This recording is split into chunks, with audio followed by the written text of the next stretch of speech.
ٹوپی کے بارے میں منع کیا تھا کہ بھئی آپ کسی کی پنچایت میں نہ پڑیں کہ ٹوپی یہ پہنو وہ پہنو.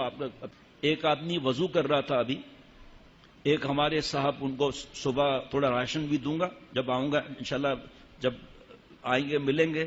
آپ کو کس نے کہا ان کو مسح کا طریقہ سکھاؤ؟ آپ کو استنجا کا طریقہ پتا ہے؟ پہلے استنجا کا طریقہ تو سیکھو. آپ کو ہم نے کہا ہے کہ لوگوں کا وضو صحیح کراؤ؟ ایسے بیوقوف والی حرکتیں مت کرو. ابھی 3 دفعہ سمجھایا ہے میں نے کہ بھئی آپ کسی چیز کو مت کہیں. ہم بھی اس کو کہتے ہیں جو اپنی اصلاح کے لیے کہتا ہے، ورنہ بیان میں بتاتے رہتے ہیں. جیسے فرض کرے 2-3 دفعہ اعلان کیا، پھر بھی سامنے نفل پڑھ رہے تھے لوگ.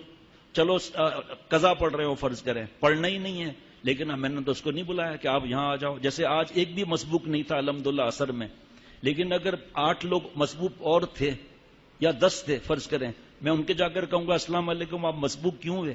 جائز ہی نہیں ہے. داڑھی کا بیان کر سکتے ہیں، داڑھی کا بول نہیں سکتے کسی کو.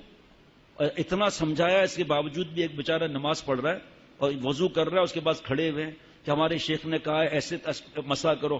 چلو آپ مجھے وہاں کر مسح کا طریقہ بھی بتا دینا کیا ہے، وضو کا طریقہ بتا دیں، اور وضو میں 14 سنتیں بتا دیں، اور نماز کی 51 سنتیں بتا دیں. 51 نہیں بتاؤں، 15 بتا دو مجھے آپ. بھئی گاڑی اللہ چلا رہے ہیں، ایک دن اللہ والے ہم بن جائیں گے. اپنی اولاد کو عزت، چلو اللہ کا شکر ہے نام زبان پر آتے رک گیا، آج تک کبھی نام نہیں بتایا.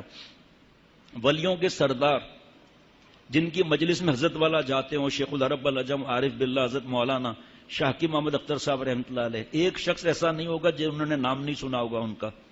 ان کے بیٹوں کی داڑھی نہیں تھی اور اپنے منہ سے ان کو لکما کھلاتے تھے، گلے لگاتے تھے، ساتھ بلا کے ساتھ بٹھاتے تھے، بلا کے ساتھ بٹھاتے تھے.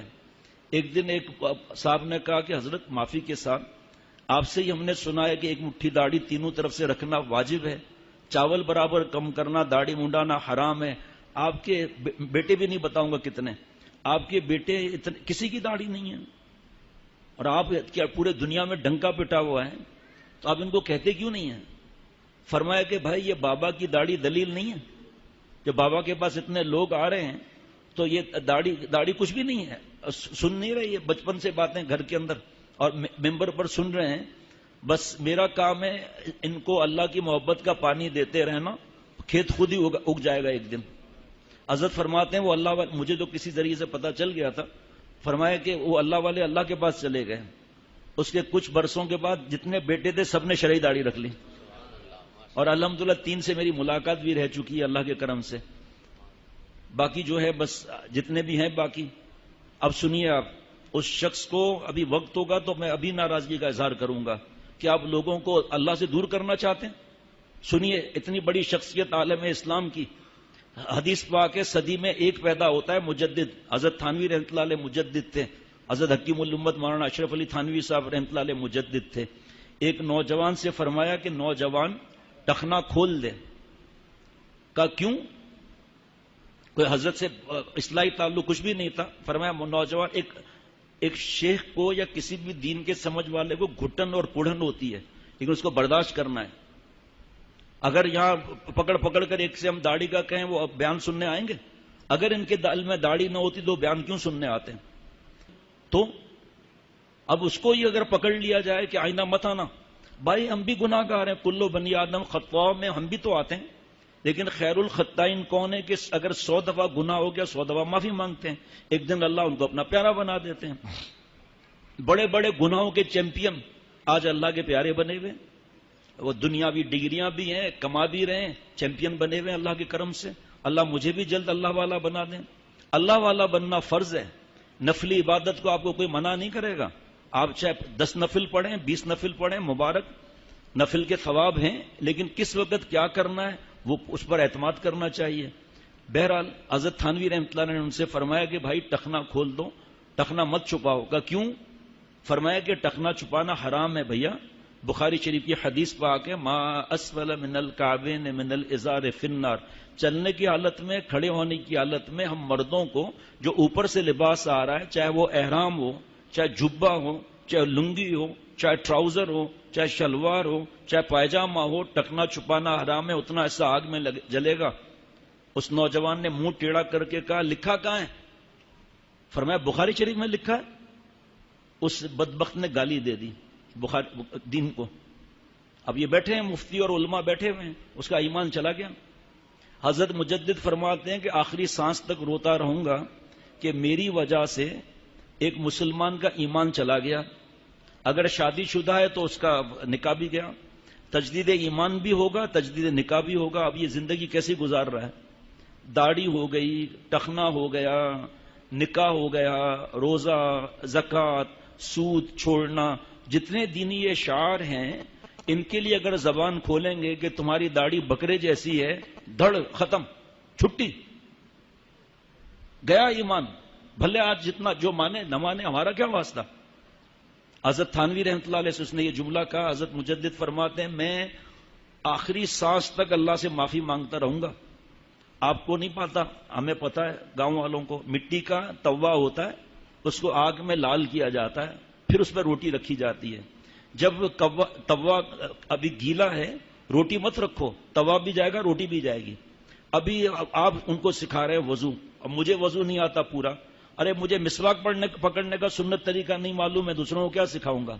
ہم نے حضرت سے سیکھا. یہاں رکھیے تو ٹھیک، ورنہ میرا ابھی یہ مسواک فرض کرے ہیں، یہ 3 انگلیاں اوپر آئیں گی، انگوٹھا اس کے نیچے آئے گا، اور یہ چنگلی اس کے نیچے آئے گی، اور پھر اس طرح کر کے مسواک کریں گے. اور ایک بالش تو پھر کم ہوتے ہوتے وہ الگ بات ہے، ہمیں یہ نہیں معلوم اور چلے دوسروں کو مسا کا طریقہ سکھانا ہے. بھائی وہاں لکھا بھی تو ہوا ہے سارا وضو کا طریقہ. اس کے بعد بھی جب تک کہتے ہیں نا پریکٹیکل نہ ہو تو پتہ نہیں چلتا، جب تک پریکٹیکل نہ ہو پتہ بھی نہیں چلتا. یہ جو ہے یہ مسواک ہے. اب یہ دیکھیں، یہ انگوٹھا نیچے، 3 انگلیاں اوپر، اور یہ نیچے مسواک.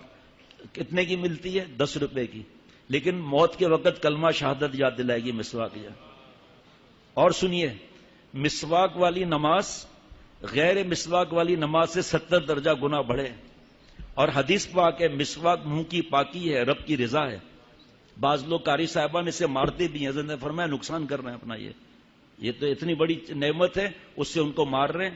یا یہ انگلیوں کے اندر مسواک رکھ کر اور اپنا قلم رکھ کر اوپر سے دبا دیتے ہیں. آپ کی اولاد ہو تو کرو گے اس طرح؟ فتاوی شامیہ میں کیا لکھا ہے مار پٹائی کے لیے؟ باپ گال پہ مار سکتا ہے؟ استاد کیسے مار سکتا ہے؟ قاری صاحب کیسے مار سکتا ہے؟ شیخ کیسے مار سکتا ہے؟ لیکن کیونکہ پتا ہے نہیں، اس لیے دوسروں کو مشورے دے رہے ہیں.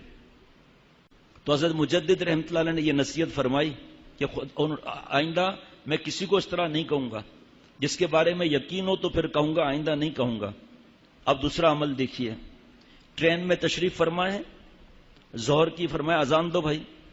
اذان دی، چلو بھائی نماز پڑھو. کہ حضرت وہ کونے میں ایک آدمی نوجوان بیٹھا ہے، وہ مسلمان لگتا ہے، اس کو ہم نماز کے لیے کہیں. فرمایا اذان ہوئی ہے یہ دعوت نہیں ہے، تکبیر ہوئی ہے یہ دعوت نہیں، ہم جو جان نماز پر آئے یہ دعوت نہیں. اب اس کے علاوہ اور کون سی دعوت دی جائے؟ نماز پڑھی. پھر حضرت مجدد خود اس نوجوان کے پاس پہنچ گئے، محبت سے باتیں کرنے لگے. عصر بھی اسی طرح ہوئی. مغرب کے وقت وہ نوجوان لپٹ کے رونے لگا کہ حضرت خدا کی قسم اگر آپ مجھے کہتے نماز کا میں نہیں پڑھتا، لیکن مجھے یہ تھا کہ آپ مجھ سے نفرت کریں گے داڑھی والے، لیکن آپ تو اتنی بڑی شخصیت خود میرے پاس آ کے چل کے آ گئے. اب آپ مغرب نماز بعد میں پڑھیں، پہلے میں وضو کر کے آتا ہوں، میں نماز پڑھوں گا آپ کے ساتھ، اور اللہ سے عہد کرتا ہوں آپ کو گواہ بنا کر مر جاؤں گا کبھی نماز نہیں چھوڑوں گا. یہ جو 2 دن پہلے بھی میں نے بتایا تھا دین کس طرح پھیلانا چاہیے، بڑا صبر کرنا پڑتا ہے اس معاملے میں. وہ آپ کو ہم نے ڈیوٹی پر لگایا ہے. کتنے لوگ آپ لوگوں کی ان حرکتوں کی وجہ سے وہ مسجد میں ہی نہیں آتے. پھر کیا آپ پنچایتیں بنے